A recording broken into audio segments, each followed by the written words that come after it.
তো সিনেমার শুরুতেই আমরা জেমস নামের একটি লোককে দেখতে পাই যাকে অসংখ্য মানুষ খেকো আরসুলা পিছু নিয়েছিল।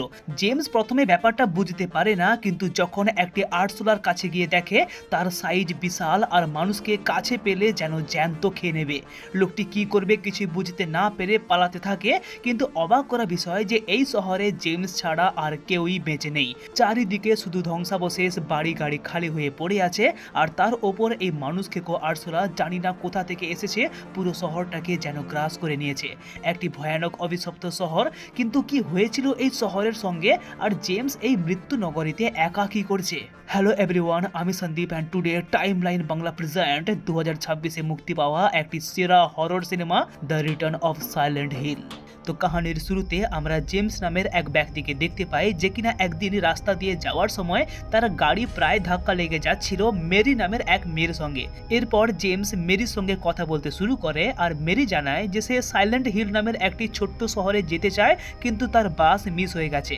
জেমস তাকে সাহায্য করতে রাজি হয়ে যায় আর মেরিকে সাইলেন্ট হিলে পৌঁছে দেওয়ার প্রস্তাব দেয়। সেইখান থেকে তাদের পরিচয় শুরু হয়। তো এইখান থেকে সিন আবার বর্তমানে ফিরে আসে, যেখানে আমরা জেমসকে দেখতে পাই যে কিনা ভীষণ হতাশাগ্রস্ত একটি জীবন কাটাচ্ছিল। মেরির সঙ্গে তার সম্পর্ক অনেকদিন আগেই বিচ্ছেদ হয়ে গেছে, আর সেই কষ্ট ভুলতে সে এখন নেশায় জড়িয়ে পড়েছে, নিয়মিত ডক্টরের কাছে থেরাপি নিচ্ছে, কিন্তু কোনো কিছুই তাকে স্বাভাবিক জীবনে ফিরিয়ে আনতে পারছে না। একদিন হঠাৎ সে একটি চিঠি পায়, আর অবাক করা বিষয় হলো যে লেটারটি এসেছে মেরির কাছ থেকে, যেখানে লেখা ছিল তাদের সম্পর্ক শেষ হয়ে গেলেও মেরি এখন জেমসকে খুবই দরকার, আর তাকে অবিলম্বে সাইলেন্ট হিলে ফিরে আসতে হবে।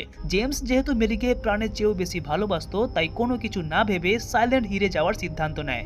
সাইলেন্ট হিলের কাছাকাছি পৌঁছতেই সে দেখতে পায় রাস্তা বন্ধ হয়ে আছে, প্রবল ঝড় বৃষ্টি চলছিল, তাই গাড়ির ভেতরেই ঘুমিয়ে যায়। কিন্তু পরের দিন সকালে হাঁটতে হাঁটতে সে একটি নদীর ধারে পৌঁছে যায়, যেখানে তার সঙ্গে দেখা হয় অ্যাঞ্জেলা নামের একটি রহস্যময় মেয়ের সঙ্গে। কিন্তু অবাক করা বিষয় হলো যে অ্যাঞ্জেলাকে দেখতে অনেকটাই তার পুরনো গার্লফ্রেন্ড মেরির মতো। অ্যাঞ্জেলা তাকে জানায় কিছুদিন আগে ভয়ঙ্কর দাবানল এবং বন্যার কারণে সাইলেন্ট হিল প্রায় ধ্বংস হয়ে গেছে, তাই অধিকাংশ মানুষ শহর ছেড়ে পালিয়ে যায়। জেমস তখন মেরির খোঁজের কথা বলে, কিন্তু অ্যাঞ্জেলা অদ্ভুতভাবে উত্তর দেয় যে সে যাকে খুঁজছে তাকে হয়তো কোনোদিনও খুঁজে পাবে না। এরপর সে শহরের ভিতরে আসে এবং পুরনো স্মৃতিগুলো তার মনে করতে থাকে। এক সময় সে এমনই একটি ক্লাবের সামনে পৌঁছয় যেখানে সে আগে মেরির সঙ্গে প্রায় আসতো। ঠিক তখনই এইখানে একজন ভিখারি মানুষ এসে জেমসকে বলে যে ওরা আসছে, ওরা আমাদের মেরে ফেলবে। জেমস কিছু বুঝে ওঠার আগেই লোকটির সামনে হাজির হয় এক ভয়ঙ্কর দানব। প্রাণীটির কোনো চোখ নেই, হাত নেই, তার শরীর থেকে বের হওয়া অ্যাসিড আশেপাশে সবকিছুকে গলিয়ে দিতে থাকে। এই দৃশ্য দেখে জেমস আতঙ্কিত হয়ে পড়ে এবং প্রাণ বাঁচাতে সেইখান থেকে পালিয়ে যায়। দৌড়তে দৌড়তে সে একটি পুরনো রেডিও সম্প্রচার শুনতে পায়, যেখানে বারবার বলা হচ্ছিল যদি কেউ এখনো এই শহরের মধ্যে থেকে থাকেন তাহলে দ্রুত সাইলেন্ট হিল থেকে পালিয়ে যান, ভয়ঙ্কর বিপদ হতে পারে। কিন্তু এই প্রচারটি ছিল বহু বছরের পুরনো, যা শুধু বারবার এখন রিপিট হচ্ছিল। এরপর হঠাৎই চারপাশের পরিবেশ বদলে যেতে শুরু করে, আর মাটির নিচ থেকে একের পর এক ভয়ঙ্কর দানব বেরিয়ে আসতে থাকে। সেই ভয়ঙ্কর মানুষ খেকো আরসুলা, যাকে দেখতে কোনো দানবের থেকে কম নয়। জেমস কোন দিকে যাবে কিছুই বুঝতে পারে না, কারণ তাকে সাহায্য করার জন্য আশেপাশে একটা মানুষও পর্যন্ত নেই। আর এইখান থেকেই শুরু হয় লোকটির জীবনের সবচেয়ে ভয়াবহ দুঃস্বপ্ন। দানবগুলোর হাত থেকে বাঁচতে দৌড়তে দৌড়তে জেমস শেষ পর্যন্ত একটি পুরনো বিল্ডিং এ ঢুকে পড়ে। আর আশ্চর্যের বিষয় হলো এটাই হলো সেই জায়গা যেখানে এক সময় সে মেরির সঙ্গে থাকতো। ভেতরে এসে সে যেন কারো ছায়া দেখতে পায়, আর মুহূর্তের জন্য তার মনে হয় হয়তো মেরি এইখানেই আছে।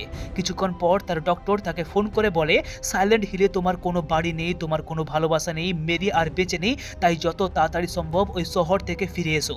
কিন্তু জেমস কিছুতেই তার কথা মানতে চায় না। হঠাৎই তার ভীষণ অস্বস্তি করতে শুরু করে, কারণ সে বুঝতে পারে কেউ যেন তাকে পেছন থেকে দেখছে।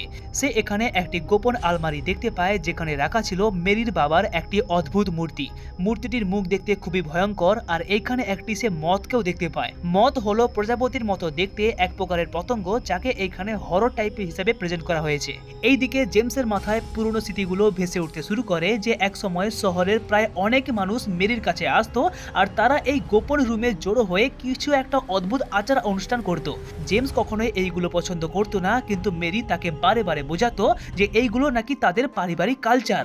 এরপর জেমস লরা নামের একটি ছোট্ট মেয়েকে দেখতে পায়, যার হাতে ছিল একটি অদ্ভুত বিকৃত পুতুল। জেমস তাকে সাহায্য করতে চাইলেও লরা ভীষণ ভয় পায়, আর ঠিক তখনই তাদের সামনে ভেসে আসে একটি পায়ের শব্দ। ধীরে ধীরে অন্ধকারের মধ্য থেকে বেরিয়ে আসে বিশাল এক দানব, আর তারপরেই প্রথমবারের মতো দেখা যায় সাইলেন্ট হিল সিরিজের সবচেয়ে বিখ্যাত দানবকে, যার নাম পিরামিড হেড। তার মাথায় লাগানো ছিল বিশাল পিরামিড আকৃতির একটি ধাতব হেলমেট আর হাতে ছিল বিশাল একটা তলোয়ার। প্রাণ বাঁচাতে জেমস দৌড়তে শুরু করে আর পালাতে পালাতে সে এমন একটি জায়গায় পৌঁছে যায় যেখানে হঠাৎই সে মেরির মৃতদেহের মতো কিছু একটা দেখতে পায়, কিন্তু সেটি আসল মেরি ছিল না। মুহূর্তের মধ্যেই দেহটি ভয়ঙ্কর ট্যারেন্টুলা মাকড়সে বদলে যায় আর জেমসের ওপর হামলা করতে এগিয়ে আসে। লোকটি ভয়ে আলমারির ভেতরে লুকিয়ে পড়ে আর ঠিক তখনই সেইখানে চলে আসে পিরামিড হেড। কিন্তু এইখানে দুটো দানবের মধ্যে লড়াই শুরু হয়ে যায় আর কয়েক সেকেন্ডের মধ্যেই পিরামিড হেড সেই ভয়ঙ্কর ট্যারেন্টুলা মাকড়সাকে প্রাণে মেরে ফেলে। এরপর দানবটি ধীরে ধীরে আলমারির দিকে এগিয়ে আসে আর তার হেলমেটের এক পাশে ছোট্ট একটি ফাটল দিয়ে এক মুহূর্তের জন্য জেমস সেই দানবের চোখটিকে দেখতে পায়। আর সেই চোখগুলো ছিল পুরো মানুষের মতো দেখতে, যেন দানবটার সঙ্গে তার কোনো অদ্ভুত সম্পর্ক রয়েছে। কিন্তু এমনটা কেন, এই রহস্যের উত্তর আমরা একেবারে লাস্টে পাবো। কিন্তু হঠাৎই জেমস ভয়ে অজ্ঞান হয়ে যায় আর পরের দিন সকালে যখন তার জ্ঞান আসে তখন সে দেখতে পায় যে সাইলেন্ট হিল আবার বদলে গেছে আর আগের দিনে রাত্রের সেই দুঃস্বপ্নের জগৎ যেন অদৃশ্য হয়ে গেছে। ঠিক তখনই অ্যাঞ্জেলা এসে জেমসকে বলে যে তুমি এইখানে এসে ভুল করেছো। এই শহরের মাটির নিচে এমন কিছু সত্য লুকিয়ে আছে যেগুলো কখনোই প্রকাশ পাওয়া উচিত নয়। এই কথাগুলো বলেই অ্যাঞ্জেলা সেখান থেকে চলে যায় আর জেমস বুঝতে পারে যে সাইলেন্ট হিলের রহস্য তার কল্পনার চেয়েও অনেক বেশি ভয়ঙ্কর। অ্যাঞ্জেলা চলে যাওয়ার পর জেমস আবার বাচ্চা মেয়েটির খোঁজে বেরিয়ে পড়ে আর কিছুক্ষণ পর সে লরাকে খুঁজে পায় আর তার সঙ্গে কথা বলতে থাকে।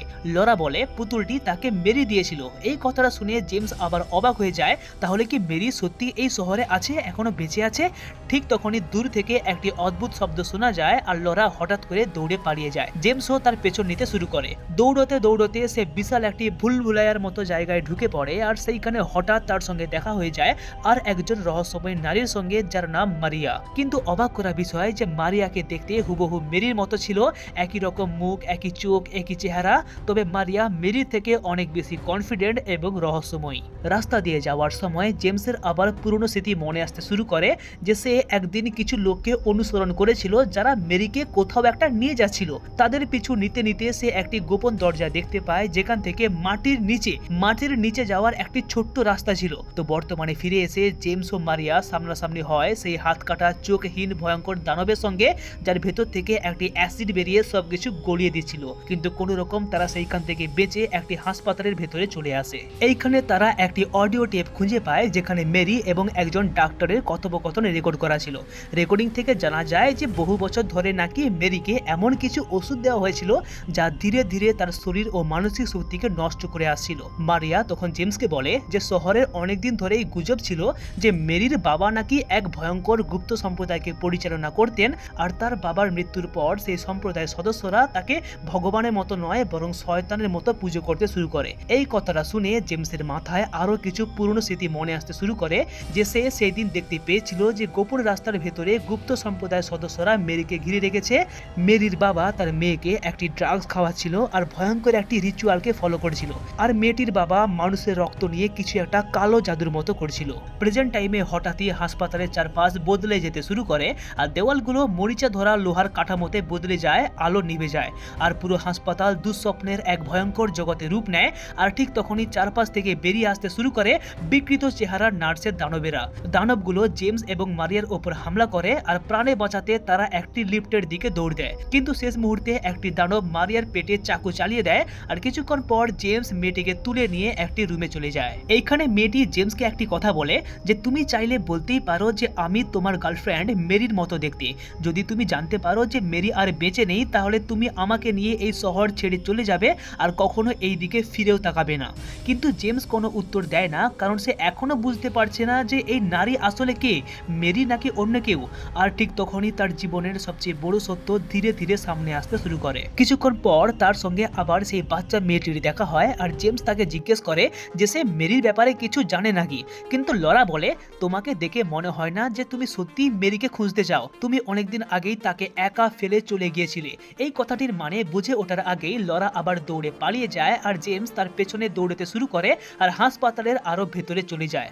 কিছুক্ষণ পর লরা তাকে একটি রুমের ভেতরে আটকে দেয় আর চারপাশ থেকে ভেসে আসছিল সেইখানে চাপা কান্নার আওয়াজ। জেমস একটু এগিয়ে যেতেই ওপর দিকে দেখতে পায় বিশাল এক বিকৃত দানব, যাকে দেখতে অনেকটা মৃত্যুর দেবতার মতো। ভয়ঙ্কর সেই দানবটি তাকে নিজের দিকে টানতে শুরু করে আর ঠিক সেই সেই মুহূর্তেই চারপাশে সমস্ত কিছু বদলে যায়। জেমস হঠাৎ নিজেকে একটি হাসপাতালের রুমের মধ্যে খুঁজে পায়, যেখানে তার সামনে দাঁড়িয়ে ছিল তার ডক্টর। আসলে মেরি অনেকদিন আগেই মারা গেছে, তাকে বাঁচানোর আর কোনো উপায় নেই। এই কথাটা শুনে জেমসের আবার হারিয়ে যাওয়া কয়েকটা স্মৃতি ফিরে আসতে শুরু করে, যেখানে একদিন মেরি তাকে বলেছিল যে ছোটবেলা থেকেই তার বাবা নাকি তাকে বিষাক্ত ওষুধ খাইয়ে আসছিল, আর দিনের পর দিন, মাসের পর মাস, বছরের পর বছর সেই নির্যাতন সহ্য করতে করতে তার শরীর ভেঙে পড়েছিল। আর এইখানে মেরি নিজেই জেমসকে বলেছিল যে তাকে মুক্তি দিতে। মেরির এই আদেশে জেমস নিজেই তাকে দম আটকে এইখানেই মেরে ফেলে। এই ঘটনার জন্য জেমস নিজেকেই দায়ী মনে করত, আর তখন থেকে আজ পর্যন্ত সে ডিপ্রেশন থেকে কিছুতেই বেরিয়ে আসতে পারেনি। সেই কারণেই তার মস্তিষ্ক তাকে বিশ্বাস করাতে শুরু করে যে মেরি এখনো বেঁচে আছে, মেরি আর স্টিল অ্যালাইভ। হঠাৎই সেই দৃশ্য ভেঙে যায় আর জেমস আবার সাইলেন্ট হিলে ফিরে আসে, আর সেখানে তার সামনে দাঁড়িয়ে ছিল মারিয়া। ঠিক সেই মুহূর্তে চারপাশ কেঁপে ওঠে আর অন্ধকারের মধ্য থেকে আবার বেরিয়ে আসে পিরামিড হেড, আর এক ঝটকায় সে মারিয়াকে মেরে ফেলে। এইখানে জেমস আবার দানবের ফাটল দিয়ে ভেতরে দেখার চেষ্টা করে, আর যা দেখতে পায় তা তার জীবনের সবচেয়ে বড় ধাক্কা। হেলমেটের ভেতরে সে অন্য কাউকে নয় বরং নিজেকেই দেখতে পায়। ইয়েস, হ্যাঁ, একদম ঠিক, যে পিরামিড হেড আর কেউই নয় বরং নিজের মস্তিষ্ক থেকে সৃষ্টি হওয়া অপরাধবোধ, যন্ত্রণা, তার ভেতরে লুকিয়ে থাকা সেই অন্ধকারের রূপ যে তাকে বারে বারে শাস্তি দিতে চাইছে।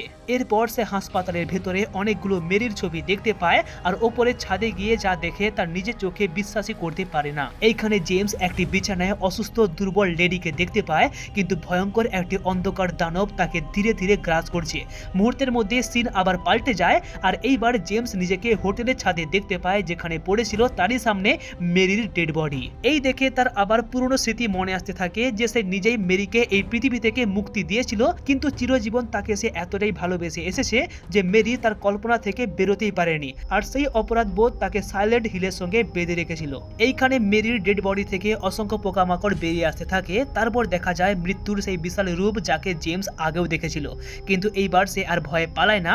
সে স্বীকার করে নেয় যে মেরির মৃত্যুর জন্য সে নিজেকে কখনো ক্ষমা করতে পারেনি, কিন্তু মেরির আত্মা তাকে ক্ষমা করে দেয়, আর সেই মুহূর্তেই সাইলেন্ট হিলের ওপর তার মানসিক শক্তি বন্দী হয়ে থাকার যে ব্যাপারটা তা ভেঙে যায়। এরপর আমরা অডিয়েন্স দেখতে পাই যে জেমস মেরির ডেড বডিকে তুলে নিয়ে গাড়িতে করে জলে ঝাঁপ দিয়ে দেয়, আর বলে এবার তোমাকে আর একা ছেড়ে যাব না।